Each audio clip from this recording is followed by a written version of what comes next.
This is the KNBC News Service with Paul Moyer and Ross Porter and Kelly Lang. Now, Paul Moyer.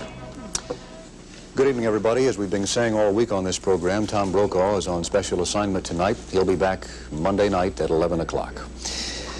President Nixon went on nationwide television tonight to announce new ground rules that will lead to what they call Phase 4 economic game plan for the United States. Here is part of what the president said. Effective immediately, therefore, I am ordering a freeze on prices.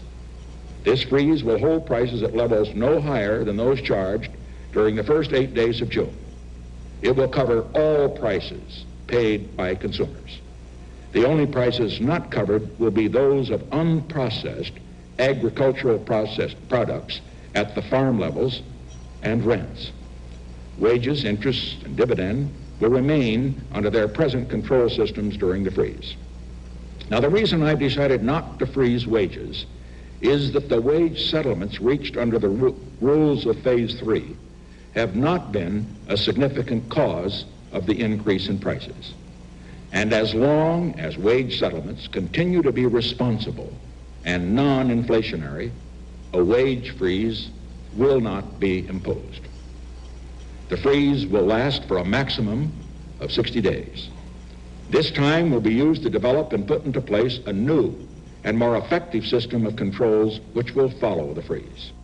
Mr. Nixon also told the nation tonight he plans to go to Congress and ask Congress for new powers to regulate the import and the export of food. Congressional reaction, as you might expect, was split along party lines to the president's announcements tonight. Some positive action at the Paris peace table today. Henry Kissinger, Lee Dak-to, and representatives of Saigon and the Viet Cong signed another set of agreements today aimed at strengthening the ceasefire in Indochina. The document was signed in the same hall in Paris that has housed 5 years of negotiations on peace in Indochina. Principal points involving the United States include resumption of talks about economic aid to North Vietnam and resumption of U.S. minesweeping activities around North Vietnamese seaports. The new agreement does not oblige the United States to stop its bombing over Cambodia. After the signing ceremonies today, peace negotiator Kissinger told a news conference, and he talked about the new accords. And the history of Indochina is replete with agreements and joint declarations. Now, I'm not naive enough to pretend to you that the mere fact of having again agreed to certain words in itself guarantees peace. But it is never words alone that produce peace. It is the combination of words, intentions, and the consequences of non-performance.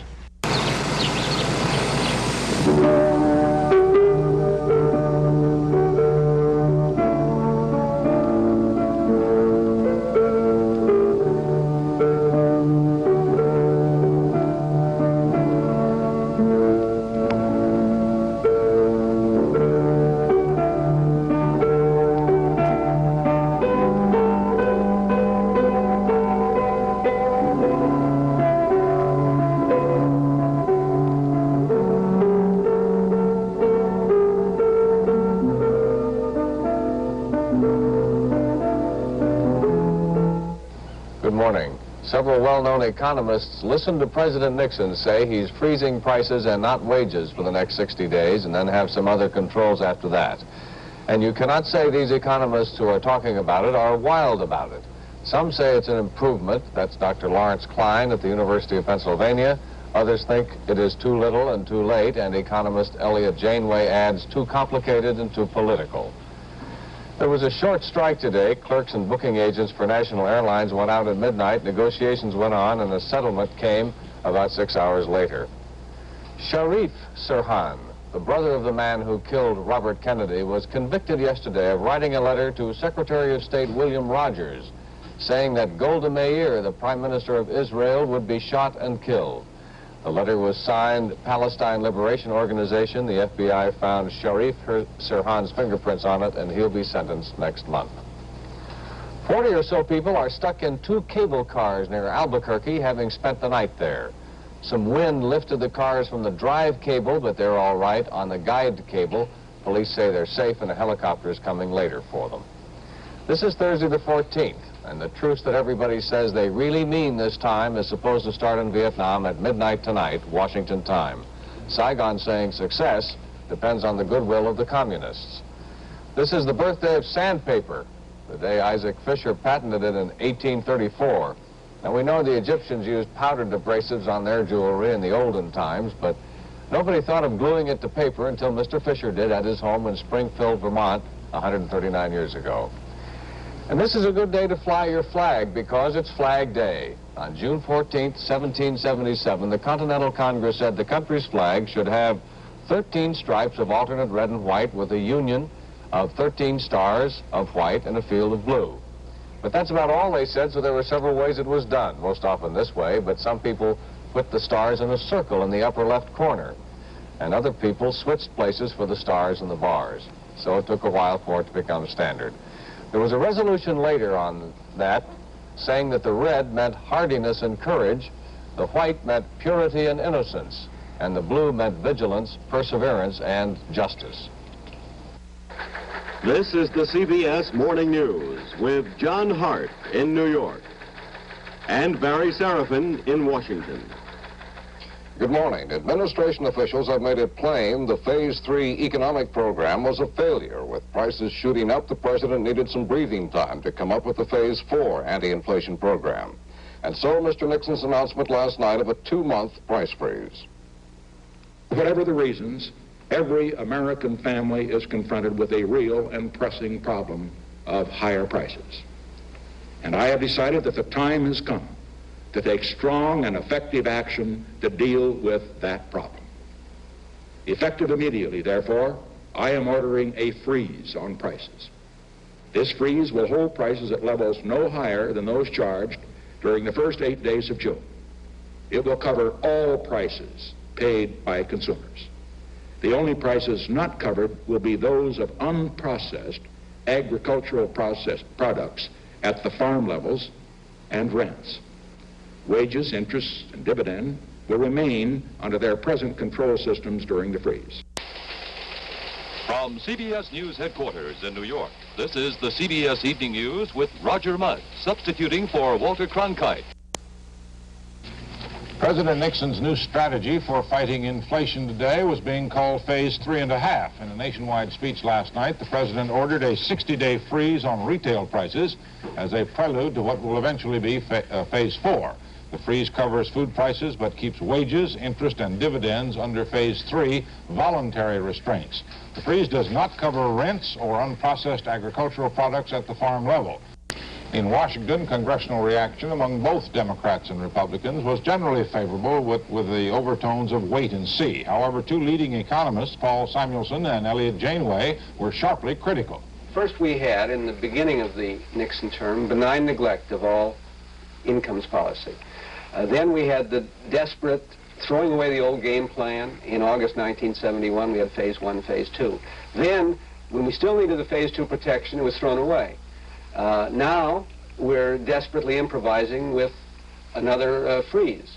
Each one of these freezes is less effective than the previous one. You use up these particular tools, and so some of what we might have hoped to get from controls has been frittered away by indecision. This is schizoid economics. We could control the entire international situation and stabilize the dollar if we mobilized our agri-power to do it. If we said, do you want our corn? Do you want our soybeans? Do you want our wheat? Come and get it, Japan. Come and get it, Germany. Come and get it, Russia. Come and get it, China. And put up the hard cash needed to restabilize the dollar as the condition of our giving it to you. On the New York Stock Exchange, response to the president's speech was not enthusiastic. The Dow Jones Industrials today dropped 12.5 points. Volume was 13,200,000 shares. The average price lost 42 cents on the New York Exchange and 5 cents on the American. In his speech last night, Mr. Nixon also asked Congress for the authority to impose controls on the export of agricultural products such as grain and animal feedstuffs. It's just such products that are now in greatest demand abroad, and their sale weighs heavily in this country's balance of payments. For a look at European reaction, we have reports from Charles Collingwood in London, Peter Kalischer in Paris, John Chayan in Frankfurt. Perhaps the most sensitive indicator of foreign reaction to President Nixon's new economic measures is the behavior of those who back their opinions with their own money, the buyers and sellers of American dollars. London's National Westminster Bank is one of those which did a lot of business in dollars today. What would you say is the verdict of European money managers on the president's new proposals? I think that they consider, in the circumstances, they were insufficient, and more drastic measures will be necessary to redress the weakness of the dollar on the exchange markets. At the French gold market and foreign currency exchange in the Bourse, the price of gold rose moderately. And when the foreign exchange market opened, the trading in dollars became brisk to feverish, and the dollar fell. It fell less than 1% from yesterday's close, but it did go down. I don't tell that this measure will weaken the dollar, no. But I should be surprised if this announcement would strengthen the dollar. Because to strengthen the dollar, we need a more complete policy and an affirmation of the will to struggle against inflation. The dollar had recovered a bit over the last couple of days in anticipation of President Nixon's new economic measures. But once he made his speech, the recovery stopped. In fact, the dollar fell. The German money men are disappointed. And the people abroad are not getting any more confidence in the dollar? No, you see, and you can't get confidence by talks. You must see facts. You see, we all hoped that something very positive for the dollar would come out, and therefore the markets have been disappointed today, and therefore the reaction was that the dollar is much lower than it has been yesterday.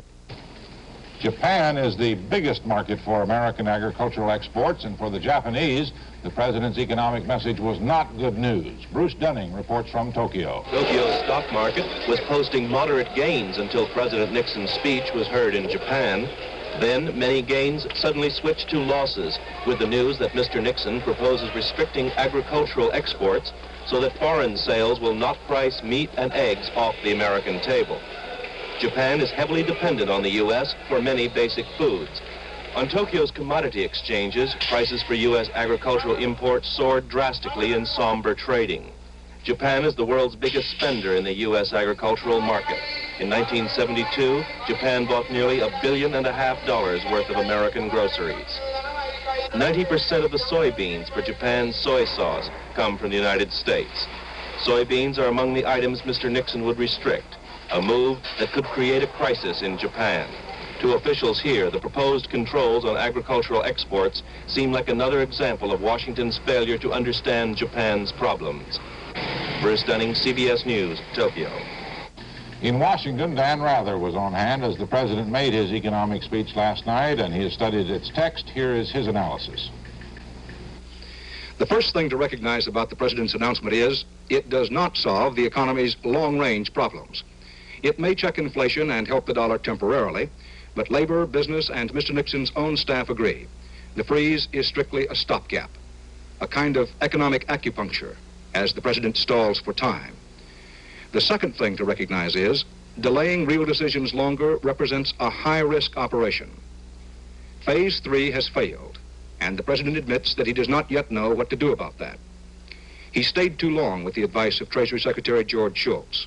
John Connally, Melvin Laird, and Republican congressmen finally convinced Mr. Nixon of that, but to this day, the president still relies mostly on the same band of economic advisors who have been wrong so often. Even with these latest reluctant changes, Mr. Nixon may have done too little, too late. A strong argument can be made, for example, that the freeze perhaps should have been for longer, at least 90 days. Among questions critics ask are, if the Watergate scandals had not broken open, would the president, even this late, have changed his everything's all right economic stance? Why didn't he act months ago? How is it better for the housewife if the price of lettuce is frozen at 69 cents a pound when it could have been frozen at 49 cents a pound? The president has frozen food prices at their highest levels ever. Why didn't he order a rollback at least on food and gasoline. Why does he insist upon letting bankers and landlords make big profits? Well, that in outline form is what the president has done and what may be wrong with it. One thing comes clear. Neither the White House nor the Democratic leadership, whose big spending created much of the present inflation, seems to have fresh, workable ideas for stabilizing the economy. And unless somebody comes up with some soon, the risk is high that the country could be headed for a period such as 1970, when for working people there is a recession on top of inflation. The manufacturers of 10 pain relievers today told the government they are not guilty of false and misleading advertising for saying their products are better than plain aspirin. The companies were responding to a March complaint by the FTC, which proposed that the manufacturers devote 25% of all future advertising to confessing their so-called mistakes. Some companies called the FTC proposal unconstitutional, and one company said that through its chilling effect, it would indirectly censor truthful advertising. Day one of what people are calling Phase 3.5 began with an announcement by the Cost of Living Council that it plans a profit and price sweep to check price hikes that exceed a 1.5% limit. The council said it has already found at least 7 and possibly 9 industries that have broken that limit, and that it plans to order them to roll back prices. Congressional reaction was generally along party lines, with Republicans approving of the new game plan, Democrats saying it's too little too late. Retail food prices will be frozen for the next 2 months, creating a dilemma for processors that could result in a shortage of meat and other food products. ABC's Ron Miller reports. The president's action assures the consumer that beef and other foods won't cost any more for the next 60 days. While farmers and ranchers are not included in the new restrictions, the economic pinch is centering on the middleman involved in processing food. Because the principle of supply and demand has not been regulated, what means trouble for the middleman may also mean difficult days ahead for the consumer. Most beef processors say they are working on a profit margin of 1/8 to 1/4 cent a pound. They have been under wholesale price restrictions since March. But if their prices have been frozen, their costs have not. Many would have liked the president to freeze wages. With his costs open to increases, but his prices controlled, the beef processor is in every sense the middleman. The result could be artificial meat shortages. If the packers can't put up cattle to sell at their ceilings, there'll be a shortage of beef, and consequently there'll be a shortage at the wholesale level and a shortage at the retail level. This could be a boycott in reverse. A shortage of beef created by wholesale and retail price restrictions could be followed by government rationing of beef or a thriving black market. But for now, most beef processors are only hoping for economic survival for the next 60 days and relief under Phase 4. Ron Miller, ABC News, Chicago. Phase 3 began in January, ended last night. It was supposed to keep retail price increases at an acceptable level, but it didn't. ABC's Gregory Jackson went shopping today and has a retrospective of price rises during Phase 3.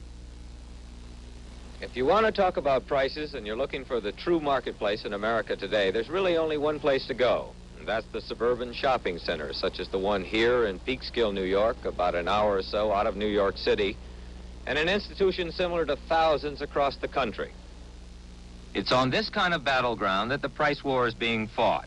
Imagine that you're a housewife who had planned a shopping spree in January, but didn't get around to it until June, the day after prices were frozen. This is what's happened in the past 6 months. Here at the paint store, prices have remained the same on paint, but unfinished furniture, anything with wood for that matter, has climbed. A curio cabinet gone from $74 to $78.95 in 6 months, a 6.5% increase. Or maybe it's shoes you're after. Anything made of leather has moved up fast. These boots, for example. The small boot went from $18.99 to $21.99. The large boot from $22.99 to $26.99, a 17.5% increase in less than 6 months. In a woman's shop, we found them in between style changes, but basics such as lingerie were up 10% in 6 months. A $5 bra was up 50 cents, and the same for other foundation garments. Anything with wool was moving up fast until today, at least. In this store, wool carpets that were selling for $18.99 in January were up $2, an increase of 10.5%. At the liquor stores, some select imported wines have gone up as much as 40% in 6 months. And so it went, a baffling number of prices adding up to a bill we already knew. And even the merchants we talked to today were as relieved as their customers. All insisted they went up only as their wholesale costs spiraled. But today it stopped, at least for 59 more days. Gregory Jackson, ABC News, Peekskill, New York. Opposing sides in the Vietnam conflict took steps today to implement the new truce communique signed yesterday in Paris. The Viet Cong Military Command issued orders to all its forces to effect a strict ceasefire by midnight tonight Eastern Daylight Time. The Pentagon announced that American minesweepers have been alerted to resume clearing operations in North Vietnam's coastal waters. In Saigon, South Vietnam's foreign minister called the new agreements advantageous, and in Paris, Hanoi negotiator Le Duc Tho termed it a great victory. But in Cambodia, which is not affected by the new agreement, fighting continued. U.S. warplanes staged their 100th straight day of raids. Here in Washington, the Senate today expressed more concern with the ongoing U.S. role in Cambodia than satisfaction with progress in Vietnam. In its strongest anti-war action to date, the Senate voted 67 to 15 to cut off all funds for the bombing of Cambodia or any other U.S. military involvement in all Indochina.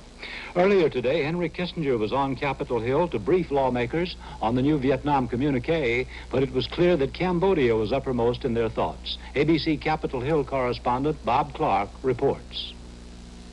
In separate briefings for House and Senate members, Kissinger apparently hoped to head off the congressional drive to force an end to American bombing in Cambodia.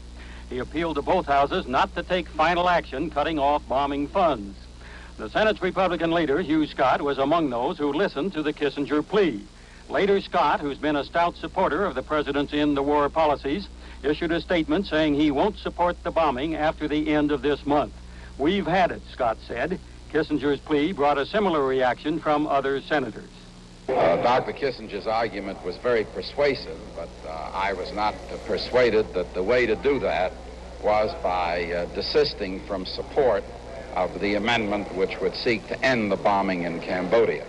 I have the feeling, and I still do, that that the use of bombardment is not a technique by which the interests of peace are the most advanced in that area.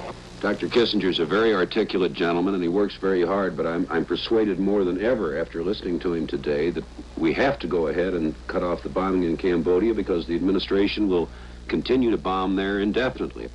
At a later press briefing, Kissinger was optimistic the new ceasefire agreement would settle the bombing issue by bringing an end to the fighting in Cambodia. It is our best judgment that the possibilities for peace in Indochina have been strengthened. It is our objective to bring about the military disengagement of the United States as rapidly as we can, an objective we have consistently pursued, which we will continue to pursue. Time for negotiating an end to the American role in Cambodia is clearly running out on the president and Dr. Kissinger. It appears more likely than ever tonight that Congress will soon cut off all funds for the bombing, whether or not the war in Cambodia goes on. Bob Clark, ABC News, Washington. Soviet leader Leonid Brezhnev, in a rare Moscow news conference with American reporters, today said he has no intention of bringing pressure to bear on President Nixon because of the Watergate scandal. Brezhnev also denied that the Watergate affair might influence his talks with the president. Brezhnev arrives in Washington on Saturday for an 11-day state visit. This has been the ABC. From CBS News headquarters in New York, this is the CBS Evening News with Roger Mudd, substituting for Walter Cronkite. Party boss Brezhnev arrives in this country tomorrow for next week's summit meetings with President Nixon. In Moscow yesterday, Brezhnev talked with American newsmen. Murray Thompson reports. The unprecedented meeting with American correspondents lasted 3.5 hours. It was a neat piece of public relations. For a few hours at least, a Kremlin leader had come out of the shadows. He was cordial, expansive, and talkative, but he was careful to say little that was new. Brezhnev was optimistic the talks with President Nixon would be productive. I cannot right now discuss all the possible agreements that might be concluded or signed during the forthcoming meeting, but I can say that I feel that the general tonality that has set in after our first meeting in Moscow inspires the confidence and the belief that the general trend in our discussions will be directed towards the further improvement of relations between our two countries in all spheres, and that the discussions will pass in a spirit of goodwill. Asked if Watergate had damaged President Nixon's bargaining position, Brezhnev declared, "What right have I to intrude or interfere in the so-called Watergate affair? I do not intend to refer to that matter. As I say, it is a purely domestic one, and in fact I would regard it as completely indecent for me to refer to it in this conversation with you, nor do I have any intention of referring to it while in the United States." He denied that there are any laws preventing the immigration of Soviet Jews. We do not have in the Soviet Union any law forbidding a Soviet citizen from leaving the Soviet Union and going to another country if that departure is justified. I'm sure that any nation has a law whereby it is forbidden for certain categories of people connected with what is today called national security from leaving from leaving their country. Brezhnev wants American cash, credits, technology, and even long-term guarantees that he can buy our grain when he needs it. But he seems unwilling to make military and political concessions that would satisfy his American critics. Only when the talks get underway with the president will it be clear whether Brezhnev is truly willing to give as much as he wants to get. Murray Fromson, CBS News, Moscow. In Washington today, 2 boys and 2 girls identified as members of the militant Jewish Defense League staged a protest in the White House and were arrested. A spokesman said the 4 broke away from a regular White House tour, sat down on the floor of the Blue Room, and shouted for President Nixon to pressure Brezhnev into letting Soviet Jews emigrate. Brezhnev, of course, is not in the United States, and President Nixon was on his way to Illinois. The American system is working. And Everett Dirksen would tell us today that the cynics of the day, not to shun the system, but to share in it, to enter the political arena, and to fight for their ideals. The president then made an effort to smooth strained relations between the White House and Capitol Hill. Now more than ever, we need to foster between the executive and the Congress a spirit of responsible partnership. Responsible partnership means recognizing that neither partner can have his way all the time. It means developing a spirit of give and take, with both sides doing some giving and both sides doing some taking. Altogether, today's visit seemed to be an attempt to offset the widely held image of an administration paralyzed by Watergate, of a president under siege by Watergate. Bernard Kalb, CBS News, Beacon. Action 4 with David Horowitz, weeknights at 5. This is NBC Nightly News, Monday, June 18th, reported by John Chancellor. Good evening. 2 important stories tonight. The summit talks with the Russians began at the White House, and because of the summit, the Senate Watergate Committee has postponed its public hearings for 1 week. We'll have details on both of those stories. We'll see the giant rescue effort mounted today in the Florida Keys to save 4 men trapped in a small submarine. And we'll have another special report on the gasoline shortage. The second Soviet-American summit meeting in a little over a year got underway in Washington today at the White House, where President Nixon welcomed Soviet Party Chief Leonid Brezhnev. Here's a report on that ceremony from our White House correspondent, Richard Valeriani. A slight drizzle stopped shortly before Brezhnev reached the White House, but his arrival from Camp David by helicopter was delayed because of the rainy weather. The President and Mrs. Nixon were waiting on the South Lawn as a presidential limousine brought Brezhnev from the helipad, heralded by Army trumpeters.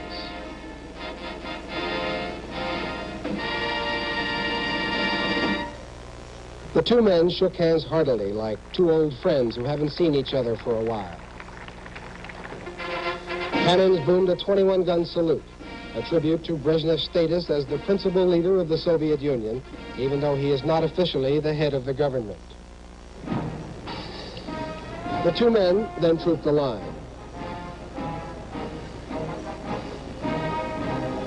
At one point, Brezhnev plunged into the crowd, acting like an American politician out campaigning. And in a way, he was campaigning to make the Soviet Union and its policies more acceptable to the United States and to its people, especially its elected representatives in Congress. In his welcoming remarks, the president looked back to the Moscow summit, and he looked ahead to some progress on limiting offensive nuclear weapons at this summit.